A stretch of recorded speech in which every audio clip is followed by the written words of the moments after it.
Bonjour et bienvenue sur cette vidéo, c'est David pour Ordi Répar. Dans cette vidéo, on va continuer sur notre série concernant le scripting bash et on va voir de nouvelles notions comme les tableaux. On va également parler de IFS et on va parler des substitutions. Allez, sans plus attendre, on passe sur l'écran. Ici, la première chose dont je voudrais vous parler, ce sont les tableaux et on va commencer par un type de tableau en particulier qui s'appelle les tableaux indexés.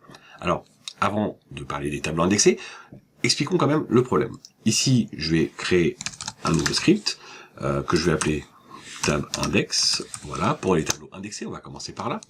Jusqu'à présent, on ne sait pas forcément faire de tableau. Et si on voulait stocker, par exemple, une liste de plusieurs noms de personnes, on pourrait le faire grâce à des variables. On pourrait dire utilisateur, alors hop, utilisateur 1 égale Alice.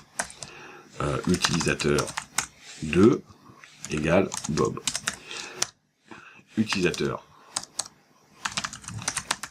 3 égale Charles. Voilà. Donc ici, pas bien égal évidemment. Bref, vous voyez le problème, si je voulais ajouter un quatrième utilisateur, il faut que je crée encore une nouvelle variable et que je mette quelque chose dedans. Le problème qui se pose là, c'est que c'est pas très dynamique. C'est quelque chose qui va être plutôt figé, plutôt statique. Si je devais gérer un utilisateur de plus, il faudrait que je modifie mon script pour gérer un utilisateur de plus. Ce qui serait pratique, c'est qu'on puisse le faire de manière un peu plus dynamique et qu'on ait un type de variable qui nous permette de stocker tout ça et qu'on fasse évoluer cette liste. Eh bien, c'est exactement là que les tableaux vont intervenir. Et le premier type de tableau qu'on va voir, ce sont les tableaux indexés. Et ces tableaux indexés vont permettre de stocker les choses à des positions référencées par un numéro, par le numéro de la position. Alors, qu'est-ce que je veux dire par là? Si je voulais créer un tableau indexé, ici, je créerais une variable qui s'appellerait utilisateur, pourquoi pas, au pluriel. Et je pourrais commencer à peupler ce tableau, à mettre des choses dedans, avec des choses que je vais mettre ici entre parenthèses. Donc je vais mettre Alice, je referme des guillemets, je mets un deuxième nom qui sera Bob, voilà, je peux mettre un troisième nom qui sera Charlie, voilà, admettons, Alice, Bob, Charlie, et je ferme. Donc si j'ai ces trois noms-là, eh bien je viens de créer un tableau avec ces trois informations à l'intérieur. Ok, alors maintenant comment est-ce que j'affiche ce qui se trouve à l'intérieur? Comment je m'en sers? Jusqu'à présent, on a l'habitude de faire un echo, $utilisateur, voilà, donc même de mettre entre guillemets ici les choses, voilà, hop, je mets tout ça entre guillemets, et si je fais comme ça, voyons ce qui se passe. Donc maintenant je vais lancer mon script tabindex, et là il me dit Alice, il me donne uniquement le premier nom. C'est parce que je n'ai pas précisé quel élément je voulais récupérer, et par défaut, il va récupérer le premier de la liste, et il va s'arrêter après le premier. Alors ce n'est pas tout à fait comme ça qu'on va procéder, il y a une syntaxe un peu différente pour aller chercher les éléments dans une liste comme ça, dans un tableau. C'est qu'il va falloir mettre entre crochets le numéro de l'élément que je veux récupérer. Ici, le premier élément de la liste commence à 0. Donc les tableaux commencent tous avec une position 0.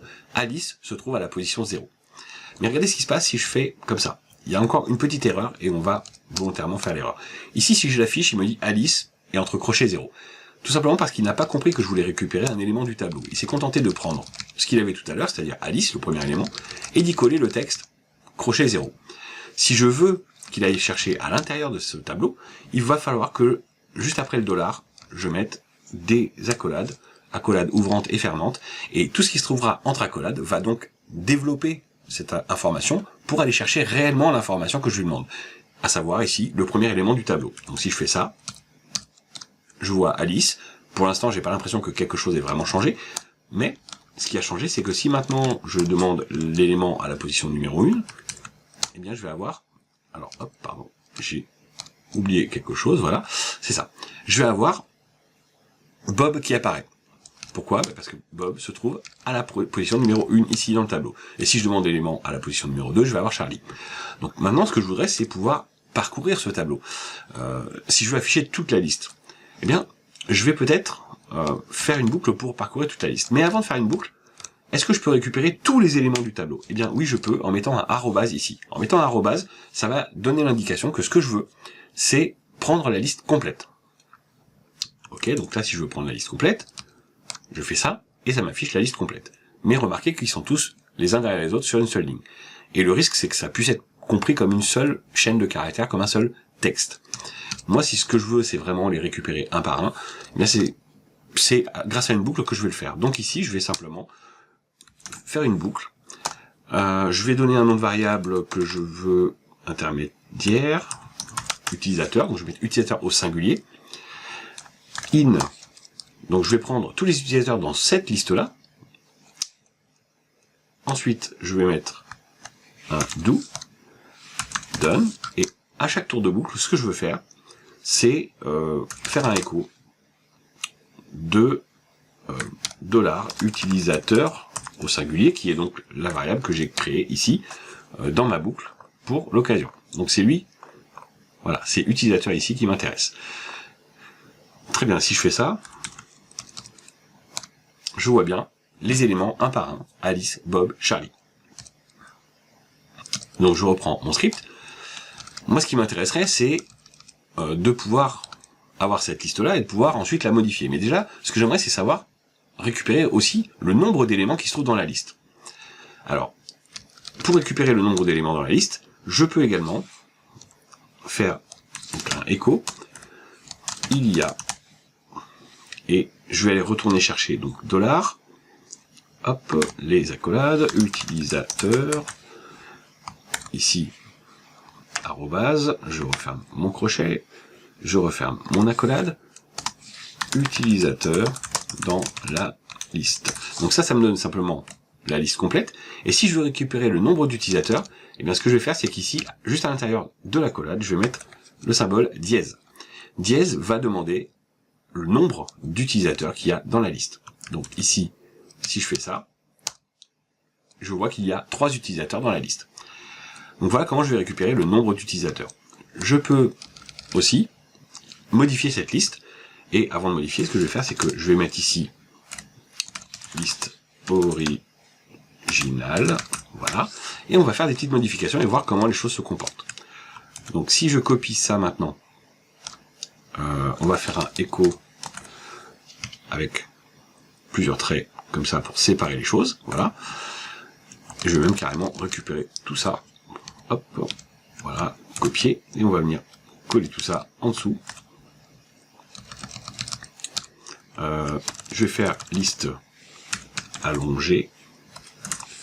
Voilà, liste allongée, ça veut dire que j'ai ajouté des éléments. Donc on va faire un écho vide ici pour sauter une ligne. Voilà.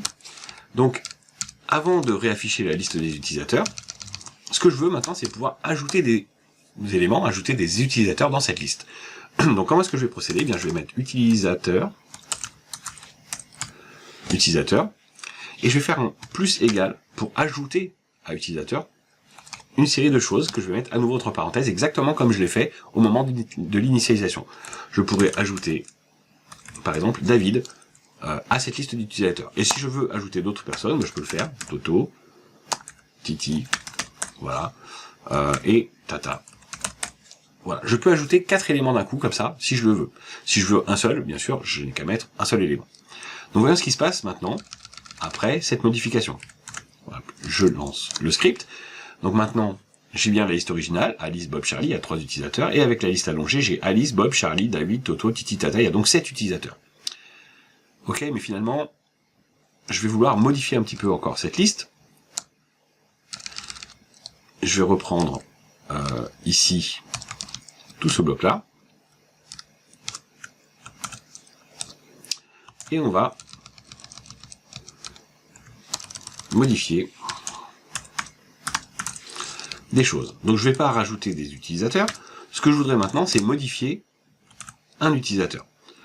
Ce que je voudrais, c'est modifier un utilisateur en particulier. Par exemple, Bob préfère qu'on l'appelle Bobby. Donc je vais faire donc utilisateur à la position 1, puisque c'est la position 1 que se trouve Bob, et je vais faire égal Bobby. Voilà, Bob préfère qu'on l'appelle Bobby. Donc le nom d'utilisateur ne va pas changer, normalement. Je vais simplement ici effacer l'écran, on va relancer le script. Donc je vois bien que la liste originale c'est Alice, Bob, Charlie, que si j'allonge avec David, Toto, Titi, Tata, il y a 7 utilisateurs de plus, que maintenant j'ai modifié la liste et que maintenant il y a Bobby. Cette liste est devenue trop longue, finalement David n'a plus rien à faire dans la liste, je voudrais le supprimer. Alors je vais modifier ici encore les choses, je vais venir hop, dans mon fichier modifié, ça je vais copier un bout ici, Et on va l'allonger encore un petit peu, hop, CTRL V. Donc maintenant ce que je voudrais c'est suppression d'éléments. Voilà. Moi ce que je voudrais c'est effacer David, qui est l'utilisateur numéro, donc ici on a 0, 1, 2, 3, c'est l'utilisateur numéro 3. Donc ici je vais supprimer David. Alors, c'est pas égal Bobby.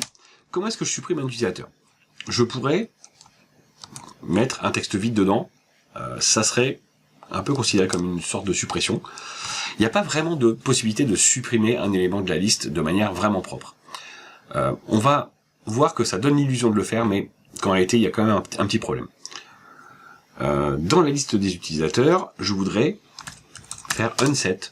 Unset permet de libérer une variable, quelle qu'elle soit. Si j'ai une variable qui s'appelle Toto, si je fais unset Toto, eh bien ça vide la variable Toto.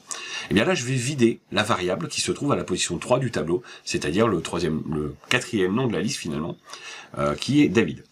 Si je fais un unset, je devrais normalement supprimer comme ça un élément. Et quand on fait la boucle, eh bien dès qu'il y a un élément comme ça qui est vide, il va être simplement ignoré. Donc quand je le regarde, je vois qu'il y a maintenant, après la suppression d'un élément, je vois bien qu'il y a 6 utilisateurs, et je vois que David a bien disparu de la liste. Mais vous allez voir que ça n'est qu'une illusion. Alors, ce n'est qu'une illusion. Ce que je vais faire, c'est que on va à nouveau modifier notre élément. Je vais venir en dessous pour afficher quelque chose. Je vais, avant de faire la suppression, hop, voilà, ici, avant de supprimer un élément, je voudrais afficher ici, donc après avoir modifié ma liste, après avoir ajouté des choses, bon, la modification, on va même l'enlever, parce que ici, elle me sert plus à grand chose.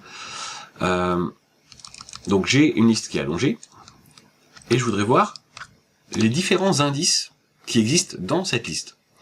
Alors, ici, ce que je vais faire, c'est que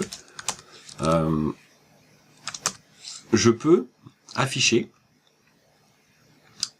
une information qui sera donc utilisateur. Donc, alors arrobase. Je pourrais le faire dans une boucle hein, également si je le voulais. Je vais mettre ça entre guillemets évidemment. Mais là je vais le faire simplement sur une seule ligne, ça prendra un peu moins de place. De la même façon que je peux afficher le nombre d'utilisateurs avec dièse ici, si je mets un point d'exclamation, il va me montrer tous les éléments de la liste. Alors, faut pas oublier la collab fermante ici. Donc si je fais ça, il va me montrer exactement la liste de tous les indices qui existent dans mon tableau. Si je copie ça et que maintenant je viens l'afficher après la suppression, vous allez voir qu'il se passe quelque chose quand même d'intéressant. Alors on va vider l'écran, on va exécuter le script à nouveau. Donc au début j'ai 3 utilisateurs, j'allonge la liste, il y a bien 7 utilisateurs, donc 0, 1, 2, 3, 4, 5, 6 et 7. Et notez qu'ici j'ai plus que 6 utilisateurs parce que j'ai supprimé David, mais regardez bien les indices, il y a le 0, 1, 2, il n'y a plus le 3 puisque je l'ai supprimé.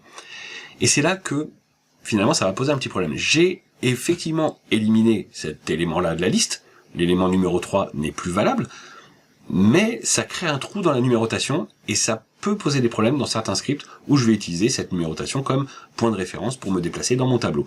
Donc faites bien attention à ça parce que ça peut poser des difficultés. Alors, les tableaux, ici, on a vu qu'on pouvait les créer, qu'on pouvait ajouter des choses dedans. Comment est-ce que je pourrais rendre ça un petit peu plus concret? Ce que j'aimerais, c'est pouvoir ajouter le contenu d'un fichier, pourquoi pas, dans mon tableau. Alors, quel fichier est-ce que je peux utiliser? J'ai un fichier, je vais refaire ça dans un... Ouais, je vais faire un 4, mais ça va être un petit peu long, mais peu importe. J'ai un fichier dans lequel j'ai des mots du dictionnaire que j'avais utilisés dans les précédentes vidéos. Donc je rappelle que c'est dans un sous-dossier qui s'appelle user share dict, et c'est un document pardon, qui s'appelle French, comme ça, dans lequel j'ai tous les mots du dictionnaire. Voilà, j'ai des mots du dictionnaire français dans ce fichier-là. Donc j'ai beaucoup de mots. Ces mots-là, j'aimerais pouvoir les mettre dans un tableau et aller les piocher un par un, aller piocher quelques éléments dans ce tableau. Donc, moi ce que j'aimerais, c'est créer un nouveau script, voilà, qu'on va appeler fic dans tab index. Voilà, fic dans tab index, un fichier dans un tableau indexé. Ce que je vais faire, c'est que je vais commencer par créer une variable qui s'appellera ligne, qui sera un tableau vide. Donc je vais prévenir que c'est un tableau vide. Et ensuite, ce que je voudrais, c'est récupérer les lignes du fichier. Alors, pour récupérer les lignes du fichier une à une, je peux utiliser par exemple la commande read, qui va lire des lignes dans un fichier, et le faire dans une boucle. Donc while, par exemple,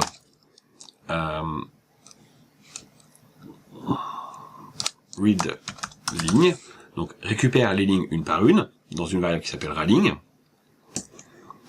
On va faire ça dans une boucle do done, et d'où va être récupérée la ligne en question, eh bien je vais la récupérer d'un fichier. Pour récupérer quelque chose depuis un fichier dans une boucle while, eh bien à la suite de done, je peux utiliser un symbole de redirection. C'est que je vais rediriger le contenu de ce fichier-là vers cette boucle. Et donc, ici, à chaque tour de boucle, la fonction read va lire une ligne et la récupérer. Donc ce fichier en question, on a dit que c'était /user/share/dict French. Voilà. Donc j'ai ce fichier-là que je redirige vers ma boucle. Et à chaque tour de boucle, ce que je veux faire, c'est un echo. Alors c'est pas un echo, pardon. Ce que je veux, c'est prendre les lignes et faire un plus égal. Et entre parenthèses, je vais aller chercher $ligne. Que je vais mettre entre guillemets parce que il peut y avoir des mots composés avec des espaces peut-être. Donc ici dans le doute, je vais le faire comme ça. Si je le fais comme ça, ce que ça va donner, c'est que je vais rien écrire vers l'écran, ça va charger le fichier. Alors comme ça va prendre un petit peu de temps, je vais mettre un petit message ici, début du chargement, voilà. Ici, à la suite, je vais mettre un echo chargement terminé, voilà. Et ce que je voudrais ensuite, c'est afficher par exemple le nombre de lignes qui seront contenues dans ce tableau. Echo, il y a donc ici, alors dollar, pardon, je vais y arriver. Il y a dollar dièse ligne crochet arrobase crochet, et bien entendu il faut pas oublier les accolades, sinon ça va pas fonctionner. Voilà, le mot ligne dans le fichier. Voilà, ça va me donner le nombre de lignes présentes dans le fichier. J'ai compté le nombre de lignes. Je quitte, on va lancer fic dans tab index, début du chargement, ça met un peu de temps. Il y a 346 205 lignes dans ce fichier, donc ça fait beaucoup de lignes. Mais ce qui va être intéressant ici, c'est que si je vais ensuite chercher des choses dans mon tableau, il y a 300 000 lignes, voilà, donc c'est énorme. Je pourrais quand même aller faire un écho de ligne. Alors, évidemment, dollar accolade, ligne à la position, je sais pas moi, par exemple, 28 942. Allons voir quel est le mot qui se trouve à cette position-là. Je pourrais décider comme ça, arbitrairement, d'aller chercher des mots. Je vais en chercher 4 ou 5, voilà. À la position 208 000, à la position 189 942, à la position 58 428, voilà, et on va mettre le mot à la position 300 000, tout court. Voilà. Donc là, je prends arbitrairement des mots dans le dictionnaire, et évidemment, je vais mettre des guillemets parce que il peut y avoir des espaces. Normalement, il ne devrait pas y en avoir, c'est des mots uniques, mais bon, dans le doute, on va le faire comme ça. Donc si je fais ça pour exécuter mon fichier, maintenant, j'ai un chargement, il se termine. Batoyeré, Maya, informationnel, clonasse, je ne connaissais pas ce mot-là, on est passé à 2 doigts de la correctionnelle quand même, saucisson, alors le dernier me plaît bien, ok, très bien. Voilà comment je peux charger le contenu d'un fichier dans un tableau et récupérer les éléments en parcourant les éléments de ce tableau ou en allant chercher de manière indépendante les éléments du tableau. Donc voilà pour ce premier exemple à propos des tableaux indexés. Le prochain type de tableau dont on va parler, ce sont en fait les tableaux associatifs. Alors, un tableau associatif, qu'est-ce que c'est? Eh bien, ça va ressembler beaucoup au tableau indexé, à la différence que cette fois-ci, la position dans le tableau, l'index entre guillemets, n'est pas un simple numéro. Vous allez pouvoir utiliser des mots pour placer les choses dans votre tableau. Ça peut être pratique dans certaines situations, parce qu'on va créer une sorte de dictionnaire, si je puis dire, avec une information qui sera indexée par une sorte de clé. En gros, on va avoir une paire qui sera la clé et la valeur. Alors, mieux qu'un long discours, je vous propose de faire un exemple tout de suite. Donc je vais créer un nouveau script et on va l'appeler assoc. Voilà, assoc pour associatif. Ok. Donc ici, si je voulais créer un tableau associatif, contrairement à un tableau indexé, je ne peux pas le créer directement. Il faut que j'utilise une commande qui est déclare. Alors déclare, et il faut que je mette un -A majuscule. Le A majuscule est important ici. Donc si je fais un déclare-A majuscule, ça veut dire que je veux déclarer un tableau associatif, et donc je vais ensuite pouvoir donner le nom du tableau. Mettons que je l'appelle, comme tout à l'heure, utilisateur. Voilà.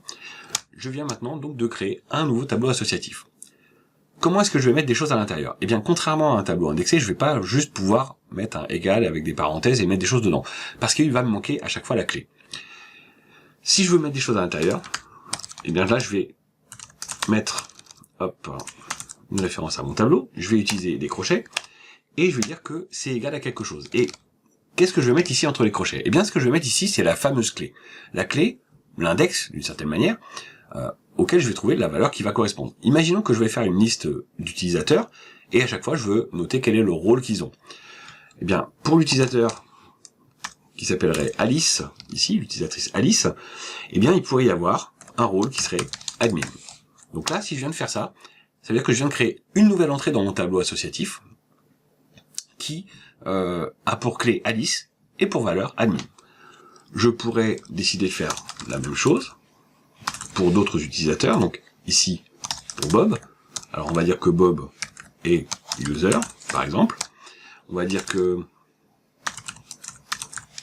un autre utilisateur qui serait Charles, Charles, il est guest, il est invité. Et puis, allez, en mettant un dernier, hop, utilisateur David, lui, il va être touriste. Voilà. Hop, David est un touriste. À peu près comme tout le long de ma vie. Bref. Donc, je vais avoir ces différentes informations. Si maintenant je voulais afficher le contenu de l'un de ces éléments de tableau, eh bien, il faudrait que je fasse un echo. Donc, on va mettre entre $, on va ouvrir les accolades, pardon, comme tout à l'heure, et on va aller chercher utilisateur à la position qui m'intéresse. Par exemple, si je veux voir Charles, voilà, Charles, hop, je peux fermer mon accolade et mes guillemets. Si je fais ça, eh bien, je vais afficher le contenu, donc la valeur contenu à l'indice Charles. Je quitte en enregistrant, on va lancer ce script. Là, on me dit bien guest, ça tombe bien, c'est à ça que correspond Charles. Charles, il est bien guest. Je pourrais parcourir la liste complète en faisant, pareil, un for. Je vais appeler ça user, ça va être plus court. In, on va mettre pas user parce que je veux pas que ça crée de la confusion. Qui, depuis la liste des utilisateurs, et ici je peux utiliser ici le arrobase. Sauf que si j'utilise le arrobase, il va se passer un phénomène qui n'est pas forcément ce que je veux. Donne, pardon, hop, echo, hop, $key. Regardez ce qui se passe si je fais ça, si je parcours cette liste-là de cette manière-là. Et bien là, il va me dire touriste, guest, admin, user. Ok, mais il me donne pas les clés. Si je veux récupérer les clés, et bien c'est comme tout à l'heure sur les tableaux indexés, je vais devoir ici mettre un point d'exclamation. Et si je mets un point d'exclamation, ici, ce que je récupère, ce sont les clés. Muni de cette clé, je vais pouvoir aller chercher dans mon tableau.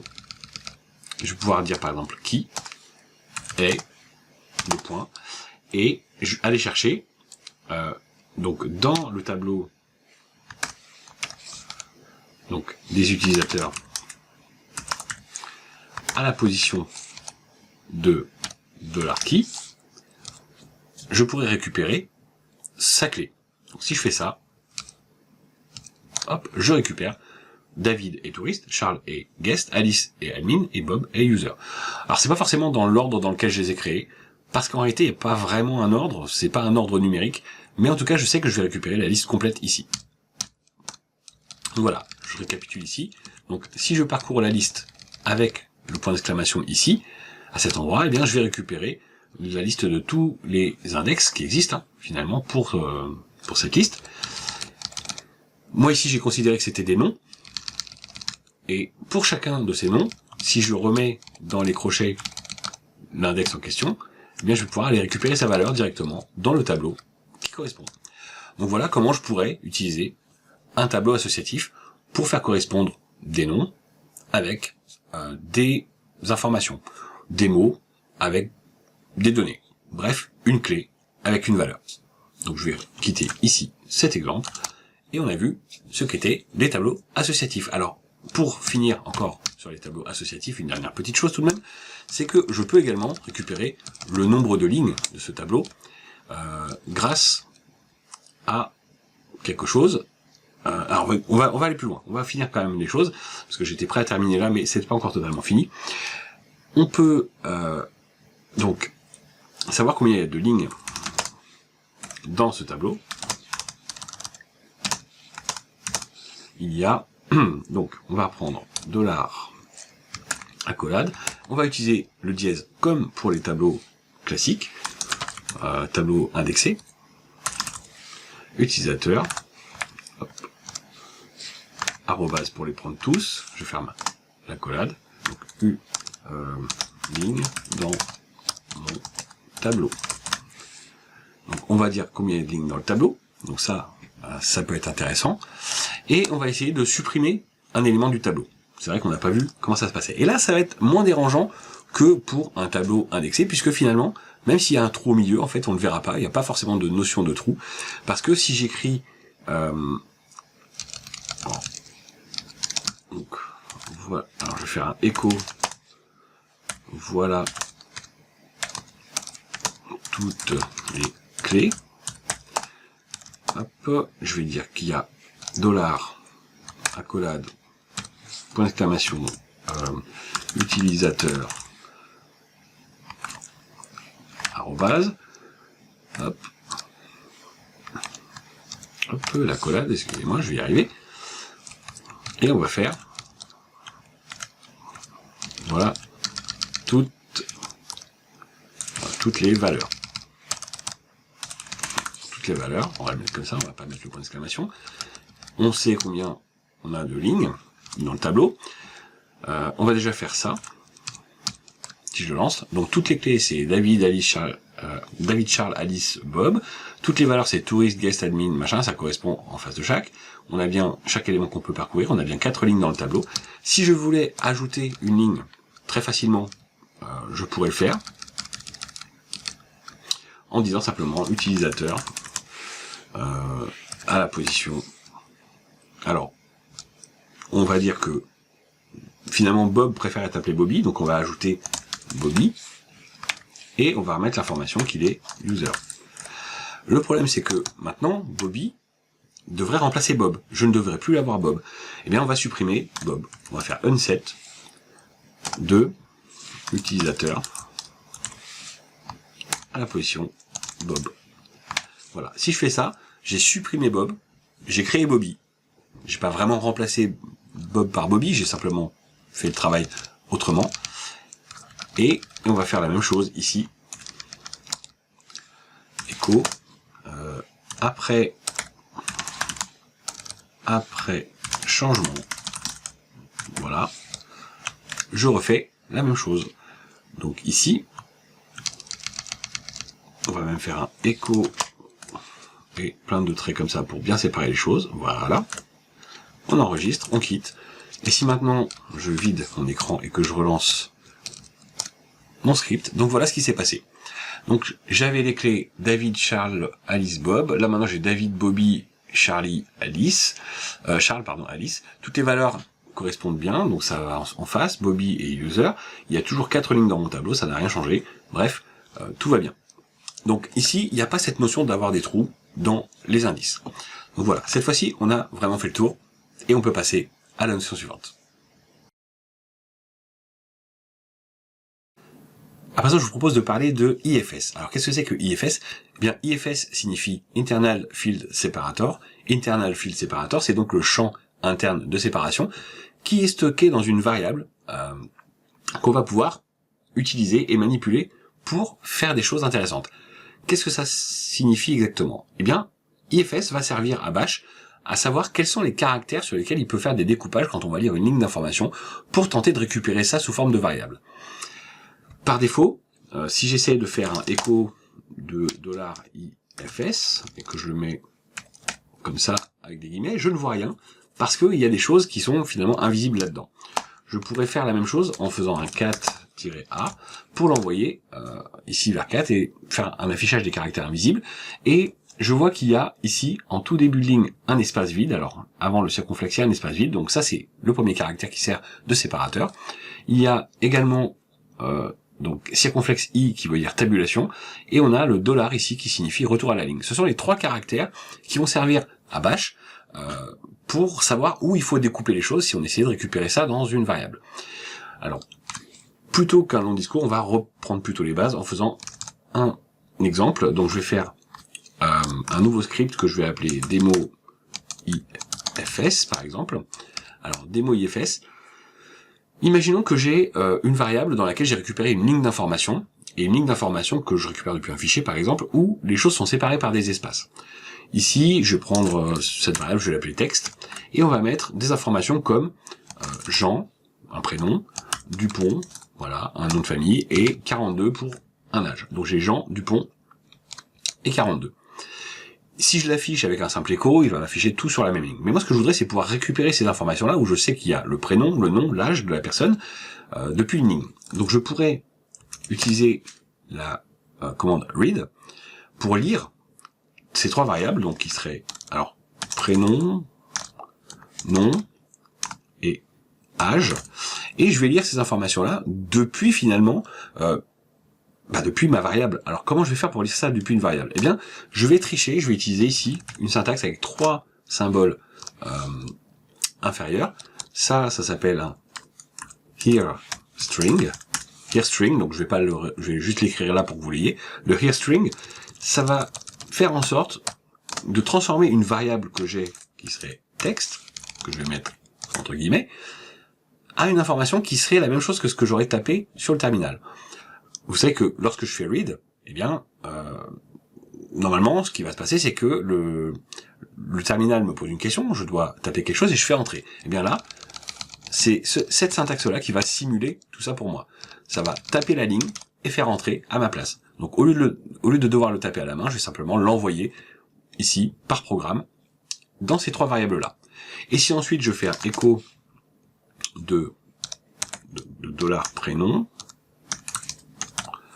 et qu'ensuite je fais un écho de $nom, et un écho de $âge, eh bien je devrais avoir récupéré normalement les trois informations, chacune à son emplacement.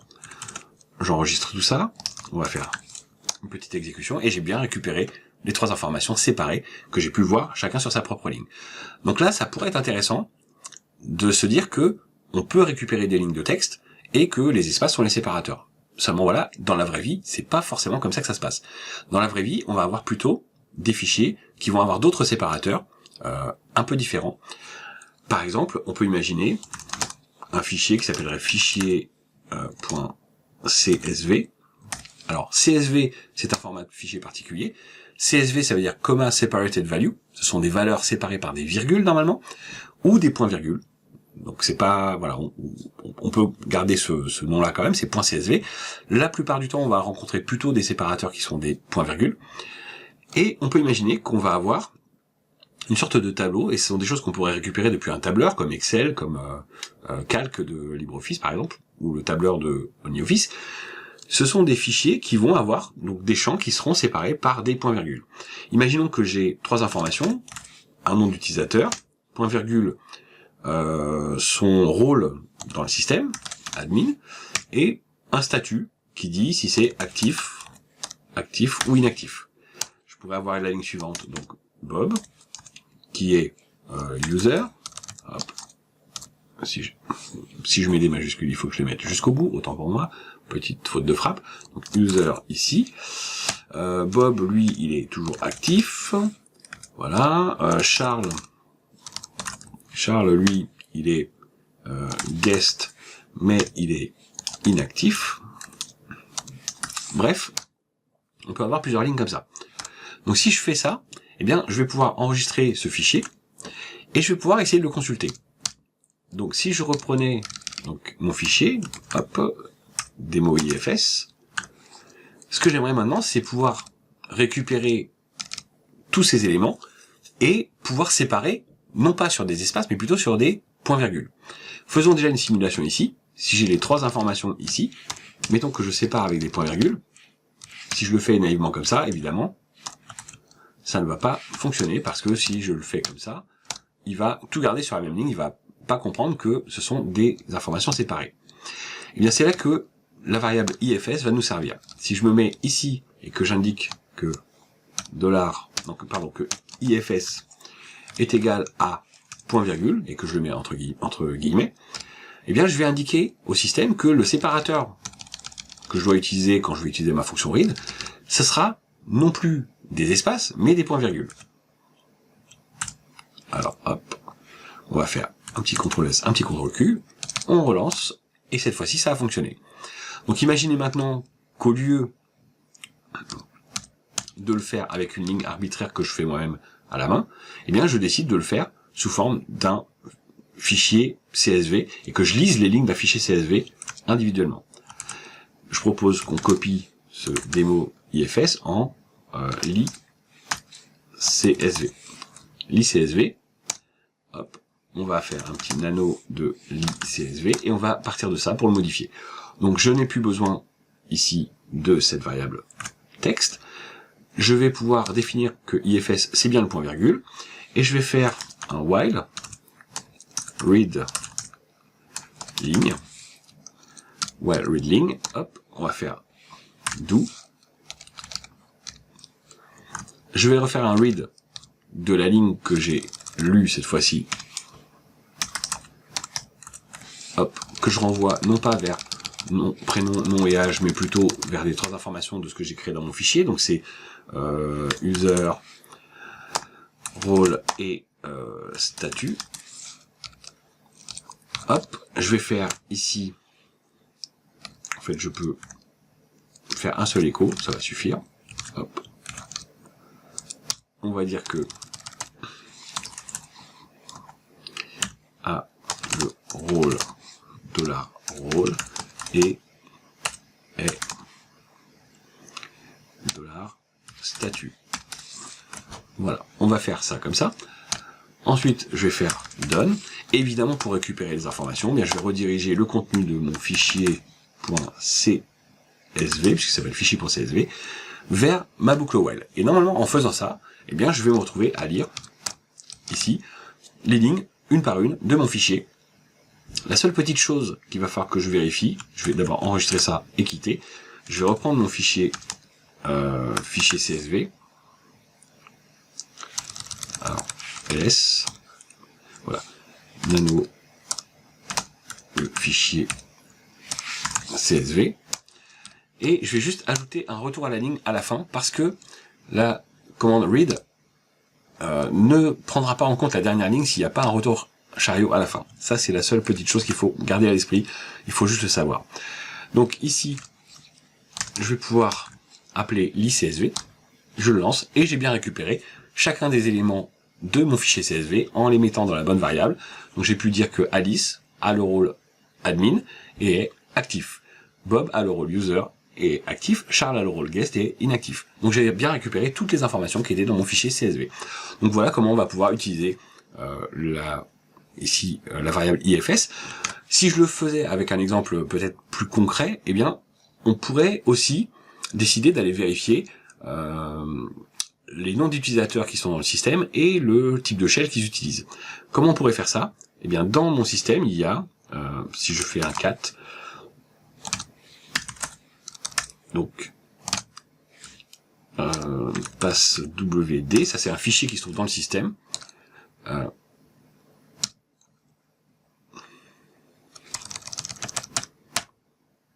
Ah, pardon, je suis n'importe quoi. C'est pas dans user, autant pour moi, c'est de ma faute. Passe WD. J'étais en train de penser à autre chose. Donc si je fais un cat de /etc/passwd, c'est un fichier qui contient la liste de tous les utilisateurs de mon système. Alors là, il y en a beaucoup. Ce que je vous propose, c'est qu'on va décortiquer un petit peu ce fichier-là. Je vais juste...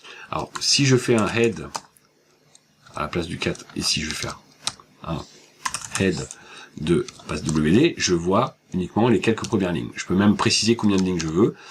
Et plutôt que head, je vais faire plutôt un tail qui va me permettre d'afficher les dernières lignes. Et je vais même donc préciser -n1 pour voir la dernière ligne. Donc la dernière ligne de mon fichier, c'est celle-ci. Alors comment ça se décompose? Donc le séparateur ici, c'est plutôt un 2 points. La première information que je vais avoir ici, ça va être le nom d'utilisateur. La deuxième est supposée représenter son mot de passe. L'information suivante, c'est son user ID, donc l'identifiant utilisateur dans le système. La suivante, c'est l'identifiant du groupe auquel appartient cet utilisateur. Ensuite, j'ai une information ici qui peut contenir du texte libre pour donner des informations sur cet utilisateur. Donc là, il y a le prénom, il peut y avoir le numéro de téléphone, l'adresse mail, peu importe, ça n'a pas d'importance. Ensuite, j'ai une information qui me donne le dossier home de cet utilisateur. Et enfin, j'ai le type de shell utilisé. Donc je vois que David utilise binbash. Ça fait beaucoup d'informations. Eh bien, j'aimerais peut-être faire un script qui va lire ce fichier-là et qui m'affiche tous les utilisateurs qui ont binbash dans leur script, dans leur shell ici par défaut. Alors comment est-ce que je vais faire ça? On va faire un nouveau script. Alors, évidemment, il faut que je mette le nom du fichier. Je vais appeler li_passwd. Ok. Donc déjà, je sais que je vais devoir lire le fichier, donc je vais faire un while read ligne, donc do done, et on va récupérer le fichier qui se trouve donc dans /etc/passwd. Ici, ce que je vais faire, c'est que je vais appeler read. Je vais donner les éléments qui se trouvent sur mon fichier, dans ma liste. Donc je vais avoir ici donc le user.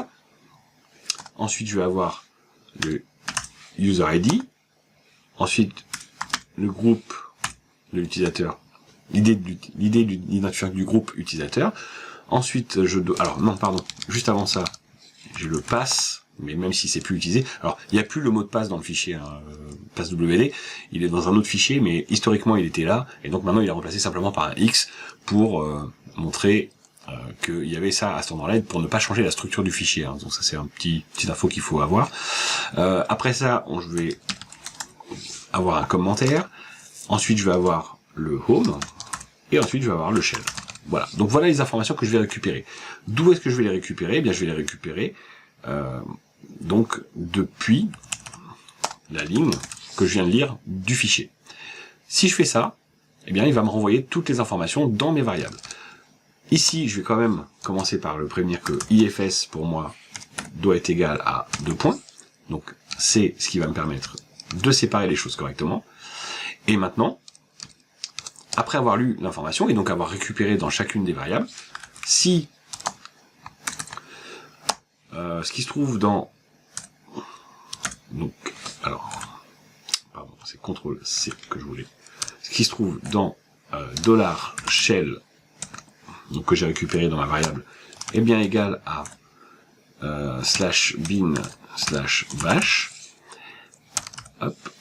Alors, je vais décider d'afficher la ligne.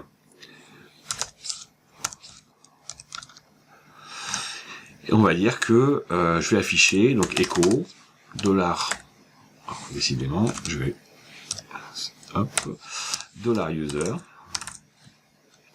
utilise $shell et son dossier, son home est $home. Voilà, je vais afficher ces informations là comme ça. Donc voilà comment je pourrais lire mon fichier passwd, séparer les différentes informations et afficher uniquement les informations qui m'intéressent ici. Au passage, on pourrait même imaginer de compter combien il y en a. Donc si je fais compteur égale 0, ici à chaque fois que je vais rencontrer quelqu'un qui utilise ça, eh bien, je vais faire une opération arithmétique qui sera compteur plus, voilà. Et ici, je ferai un écho, il y a, donc, dollar, je suis déjà dans les guillemets, dollar compteur, utilisateur, qui utilise bash. Voilà. Hop, si je le fais comme ça, eh bien je devrais avoir quelque chose qui fonctionne. Faisons le test. Li passe WD. Alors, qu'est-ce qui n'a pas fonctionné? Hop. Li passe. Qu'est-ce que j'ai oublié ici? Donc, on lit une ligne. Ce que je vais faire, c'est que je vais lui demander de m'afficher cette ligne. Hop, écho.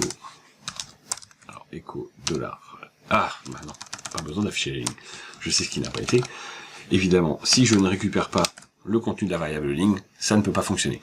Voilà, il manquait simplement les guillemets et le dollar, bien sûr. Donc, je recommence. Hop, voilà.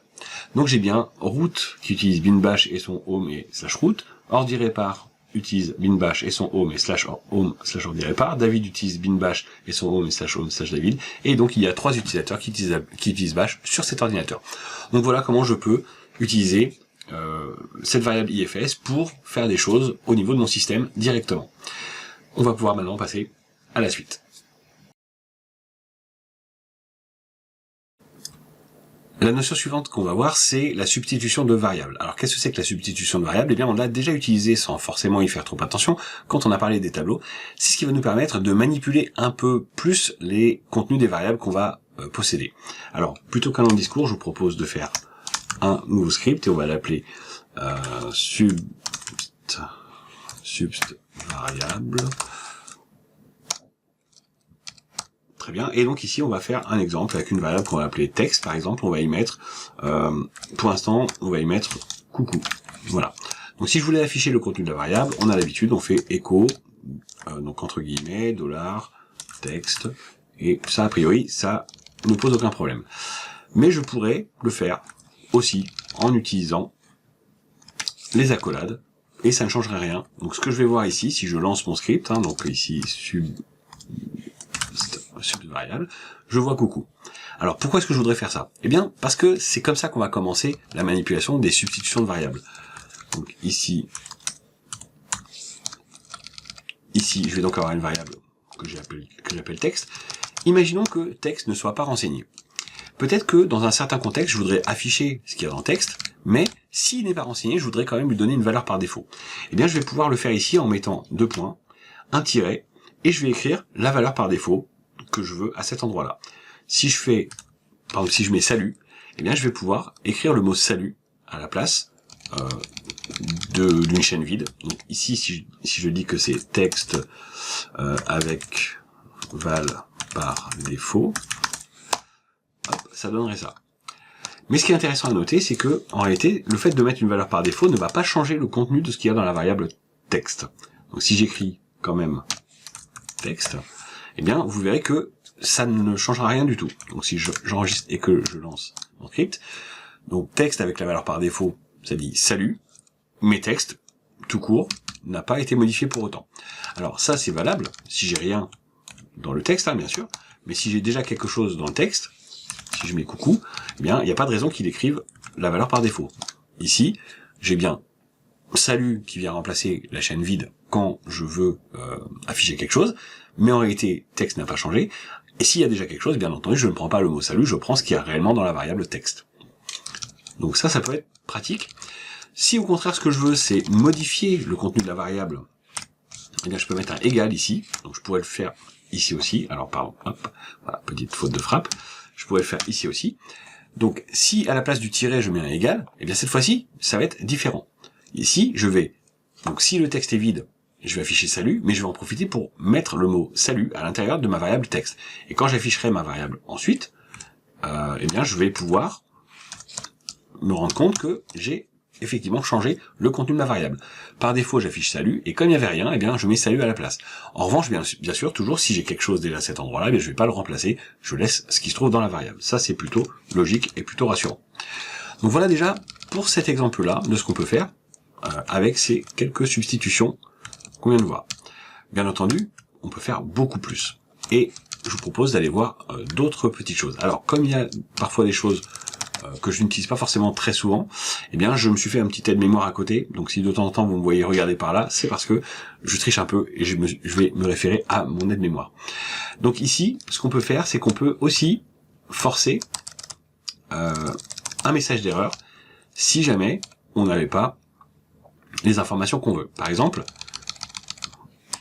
ici, je vais juste vouloir afficher le contenu de texte, mais si texte est vide, eh bien, je voudrais faire un exemple. Alors, je vais écrire ici coucou, et si jamais texte était vide, je voudrais mettre 2 points et point d'interrogation. Ensuite, je vais écrire erreur. Le texte ne peut pas être vide. Hop. Ok, donc ça, je vais le faire ici. Je vais refaire la même chose, mais cette fois-ci en m'assurant qu'il est vide. Donc je voudrais vous montrer que déjà, si le texte n'est pas vide, eh bien, ce message d'erreur n'apparaît pas. Si le texte est vide, le message d'erreur apparaît. Et surtout, le message d'erreur apparaît, mais l'application, enfin, le script s'arrête. Ici, je suis à la suite. Ok, j'enregistre ça, je quitte et je relance.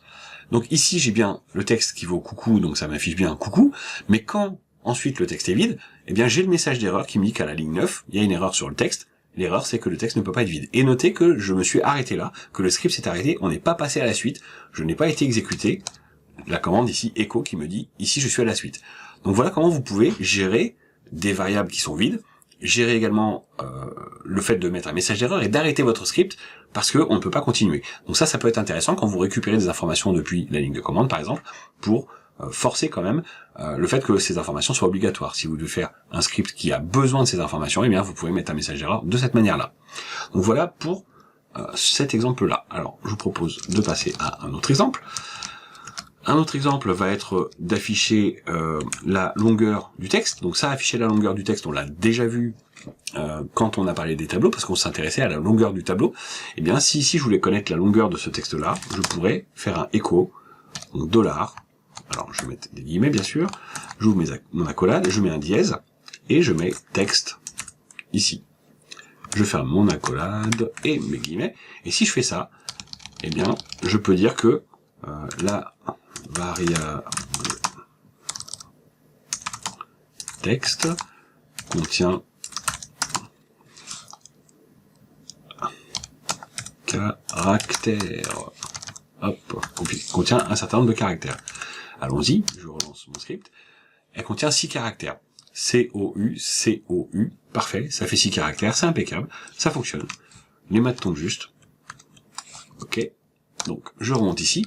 Donc on peut afficher la longueur du texte contenu dans une variable. Ça peut être pratique également de le faire comme ça. Ensuite, ce qui va être intéressant, ça va être de parfois supprimer des préfixes ou des suffixes. Alors là, je me suis mis un aide-mémoire parce que ça peut être bien. Je voulais un exemple qui soit un peu parlant. Donc imaginons que dans mon texte ici, j'ai un chemin, donc home, David, et je vais avoir par exemple fichier.txt. Voilà. Eh bien ici, ce que j'aimerais, c'est peut-être éliminer des choses. Donc moi, par exemple, ici, je voudrais éliminer le préfixe du slash qui se trouve au début. Je peux retirer ce préfixe. Bon, c'est pas forcément l'exemple le plus parlant, je pense, mais bon, on va essayer de le faire. Donc je prends texte, je mets un 2 points. Ensuite, je vais mettre ici un dièse, un seul dièse, suivi de étoile pour dire que je veux, sur tout le contenu de ma variable, éliminer le symbole slash. Donc si je fais ça, je devrais normalement, ici, me retrouver à éliminer Alors, pardon, je l'ai mis à l'envers, voilà. Je devrais me retrouver à éliminer le symbole slash, mais le premier que je vais rencontrer. Alors, je vais éliminer tout ce qui est là, je pourrais mettre simplement, je vais même mettre autre chose, je vais mettre David, on va voir si j'arrive à éliminer le mot David. Donc, je commence avec slash et on verra David après. Alors, je ferme ça, donc si je fais sub, voilà. Alors, erreur de syntaxe, opérateur attendu. Qu'est-ce que j'ai oublié ici? Ah oui, pardon, parce qu'il n'y a pas de deux points. Il n'y a pas de deux points. C'est directement le dièse ici qui va faire la séparation. Hop, je quitte, je recommence. Voilà, donc là on a retiré le slash du début. Bon, c'est très bien, mais ce que je voudrais c'est éliminer, non pas slash, mais carrément David. Voilà, je voudrais qu'il élimine tout le préfixe jusqu'à ce qu'il rencontre David. Donc si je fais ça, normalement, il a éliminé tout ce qui se trouvait avant et jusqu'à David. Donc il a éliminé un préfixe complet. Je pourrais aussi, plutôt que de chercher à éliminer David, dire que je veux éliminer jusqu'à un slash, mais cette fois-ci, si je mets un double dièse, eh bien ça veut dire qu'il va aller jusqu'au dernier slash qu'il rencontre. Donc il ne va pas éliminer le premier slash, il va pas s'arrêter sur le deuxième, il va s'arrêter en principe sur le troisième. Et donc il éliminera jusqu'à ce slash inclus, et il va garder normalement que le nom du fichier. Et là ça peut être assez pratique pour garder cette information-là avec juste le nom du fichier et éliminer tout ce qui se trouvait avant. Si au contraire je voulais faire l'opération inverse, cette fois-ci éliminer des suffixes, eh bien je pourrais, par exemple, ici, remplacer les dollars par 1%. Si je décide que le pourcent que je veux supprimer, ce sera par exemple ici le slash, eh bien j'enregistre ça. Alors, autant pour moi, je reprends. J'ai oublié un petit quelque chose. Voilà, donc ici, sur les suffixes, normalement, je dois pouvoir avoir, pardon, autant pour moi, l'astérisque se trouve après, c'est ici. Donc là, je vais éliminer le suffixe, donc %, slash, et tout ce qui se trouvera après. Donc ici, je quitte, et là, je récupère le chemin sans avoir le nom du fichier. Donc ce qui est, en fait, assez pratique. Je pourrais aussi décider d'être beaucoup plus radical et d'éliminer jusqu'à un élément en particulier. Si je veux récupérer, par exemple, une information ici, admettons que j'ai un nom de fichier qui soit archi.tar.gz,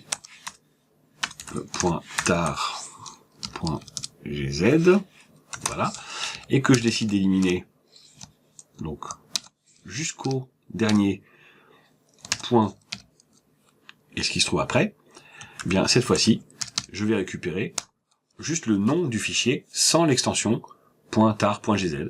Donc là, ça peut aussi être intéressant de le récupérer comme ça. Donc voilà, le dièse élimine le préfixe, soit un seul dièse pour aller jusqu'au premier élément qu'on trouve, soit deux dièses pour aller jusqu'au dernier élément qu'on trouve, et le pourcent parle des suffixes, donc on va remonter jusqu'au premier qu'on trouve, ou %, jusqu'au plus loin qu'on peut aller pour éliminer tout ce suffixe-là. Donc ces deux-là peuvent être également très très très pratiques parce que ça peut vraiment permettre de faire des choses assez intéressantes dans les différents scripts que vous allez pouvoir écrire. Donc voilà pour ces substitutions et ces suppressions de suffixes ou préfixes. On peut aussi ici décider, hop, donc si je dis bonjour monde, hello world, je peux décider également de remplacer des caractères. Par exemple, si je décide de remplacer des caractères, je vais mettre un slash ici. Je veux remplacer le mot monde par bash. Voilà.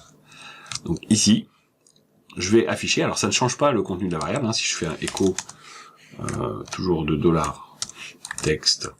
Voilà, je voudrais quand même qu'on garde ça aussi à l'esprit. Hein. Ces substitutions, ces préfixes, suffixes ne cassent pas la variable originale, hein, évidemment. J'ai toujours bonjour monde dans la variable originale, mais je remplace le mot monde par le mot bash. Je peux également vouloir remplacer ça, mais si jamais il y avait un deuxième monde, voilà, monde, ici, ce qui va se passer, c'est que je vais remplacer uniquement le premier monde par bash.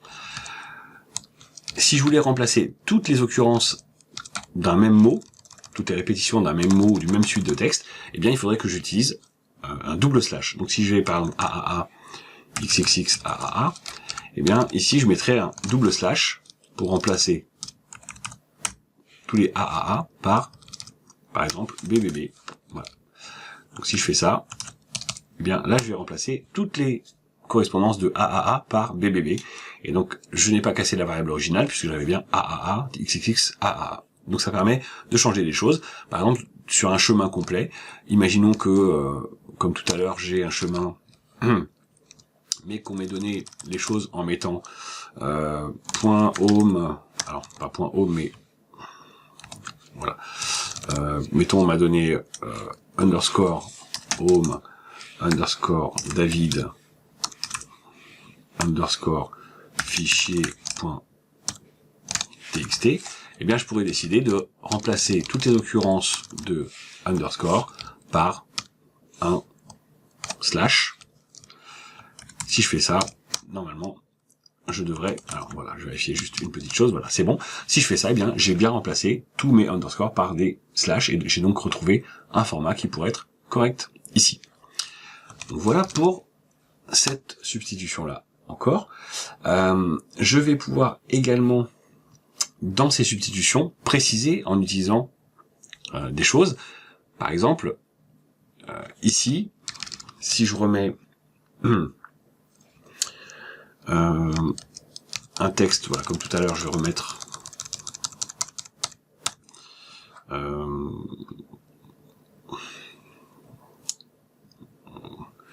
coucou, bonjour tout le monde, voilà. Si je décide de remplacer donc une seule occurrence de bonjour, il va remplacer le premier, et si je mets un dièse ici, eh bien il va commencer au début, et il va remplacer seulement la partie qui se trouve au début. Alors, si je fais, à la place de ça, je mets salut, voilà. Voyons un peu ce que ça donne, si je fais ça. Hop, si je fais ça, il n'a pas remplacé le mot bonjour parce qu'il n'était pas au début. Voilà ce qui s'est passé. Si maintenant j'enlève ça, eh bien, puisque le mot bonjour est bien au début, là, il va être remplacé. Je peux, comme ça, me mettre des sécurités. Et c'est pareil, je peux aussi décider de faire la même chose, mais plutôt à la fin. Si je mets un point d'exclamation, et que je remplace, cette fois-ci, donc, pourcent monde, donc c'est ça, pourcent monde par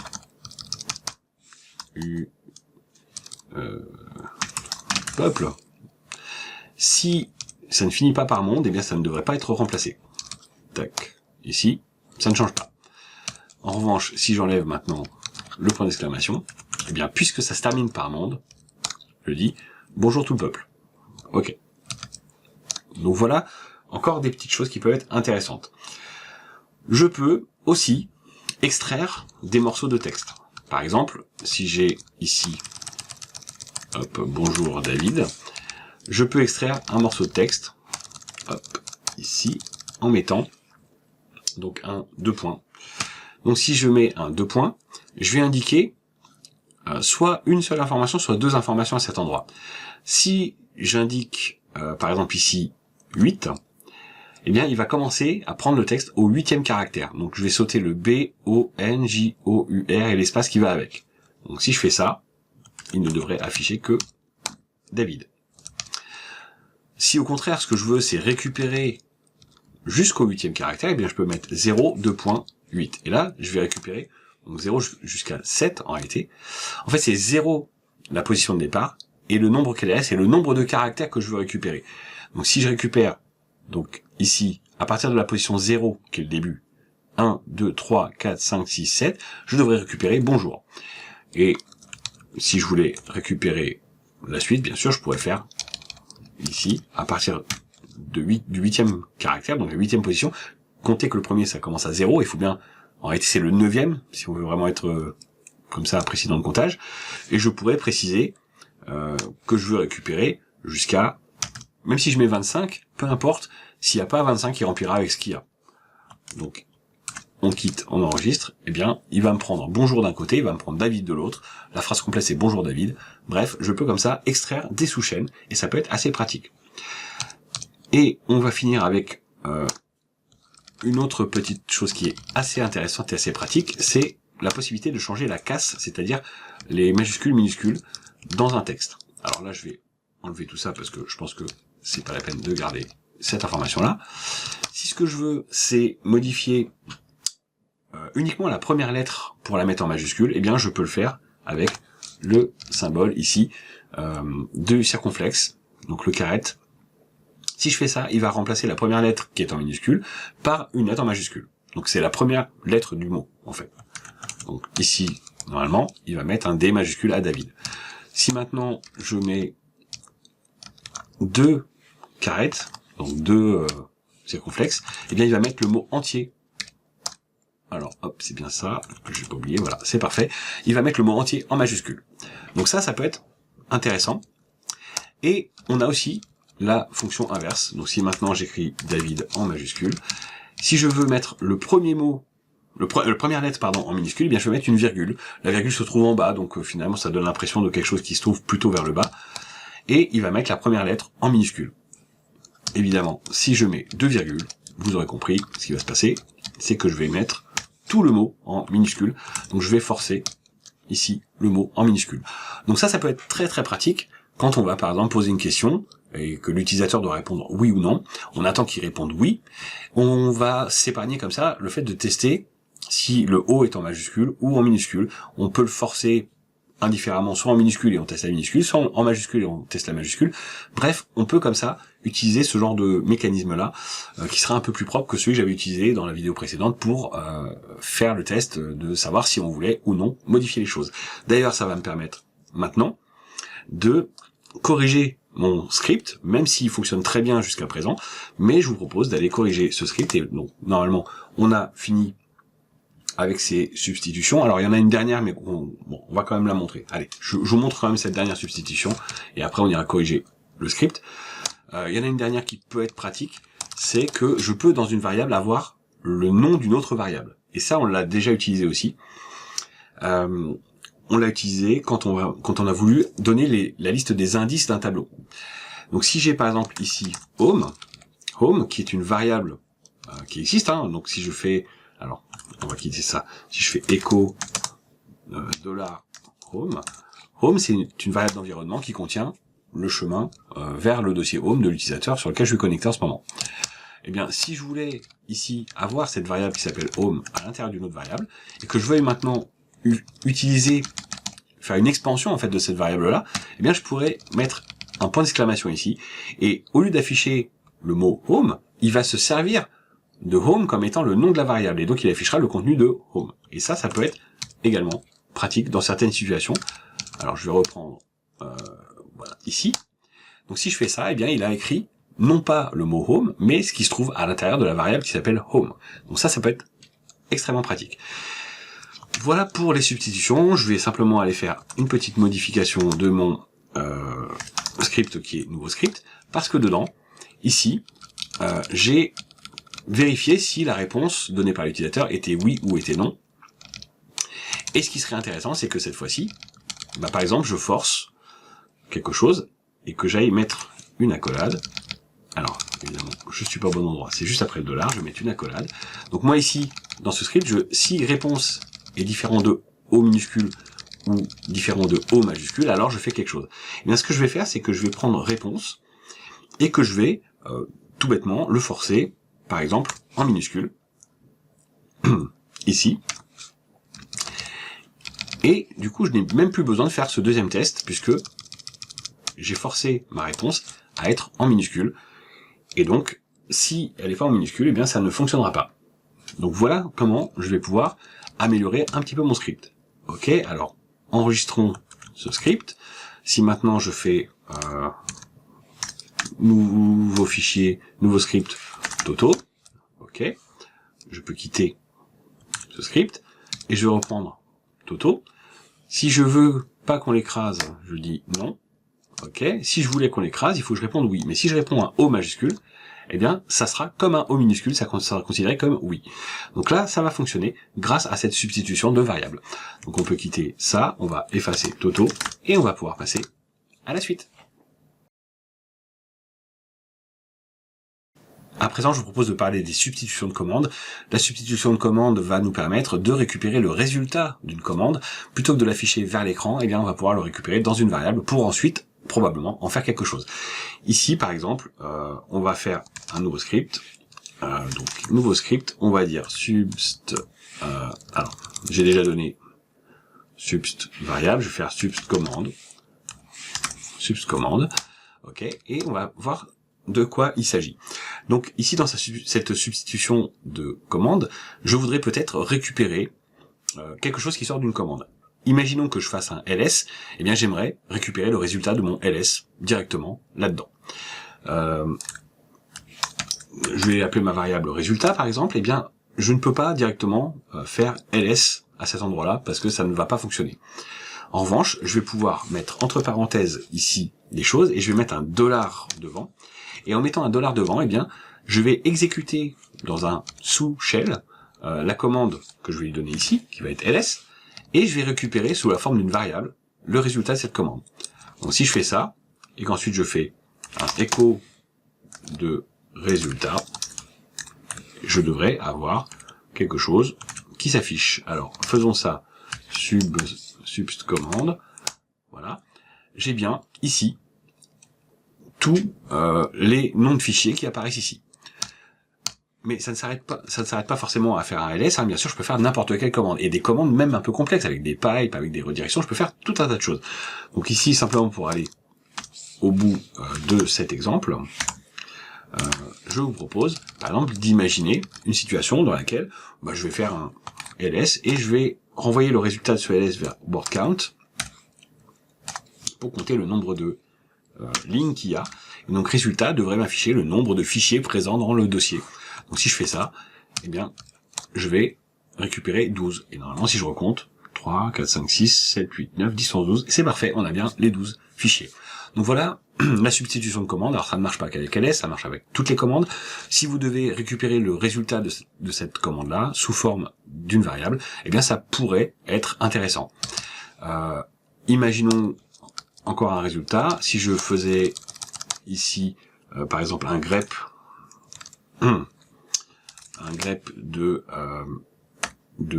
par exemple tous les mots qui commenceraient par OR, alors OR,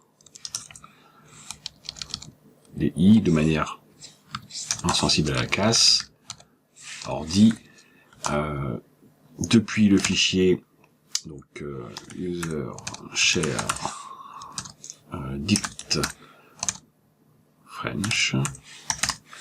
Voilà, donc ça me permettrait de récupérer dans résultat tout ça. Alors ici, évidemment, si je veux pouvoir faire ça, j'enregistre ici, je quitte, je relance, et j'ai bien récupéré tous ces mots-là qui sont dans ma variable, et je pourrais ensuite les utiliser pour en faire quelque chose. Donc voilà comment je peux récupérer le résultat d'une commande. Donc voilà, je peux faire des choses plutôt élaborées tout de même. À présent, on va parler de substitution de processus. C'est quelque chose qui va également être très pratique. Dans la substitution de commande, on récupère le texte, finalement, directement qu'on peut mettre dans une variable, mais parfois, on a besoin de passer à une fonction, une commande, on a besoin de lui passer à un fichier, on a besoin de récupérer des choses sous forme d'un fichier. Le problème, c'est que si on s'amuse à créer des fichiers comme ça, sans arrêt, eh bien, ça va forcément remplir le disque dur, ça va prendre de la place, il faut penser à supprimer ces fichiers temporaires. Eh bien, la substitution de processus va nous permettre momentanément de créer des fichiers de manière artificielle. Alors, je m'explique, ici, on va faire un nouveau script qu'on va appeler subst proc pour processus, ici. Imaginons, moi, que je veuille prendre l'exemple qu'on avait tout à l'heure.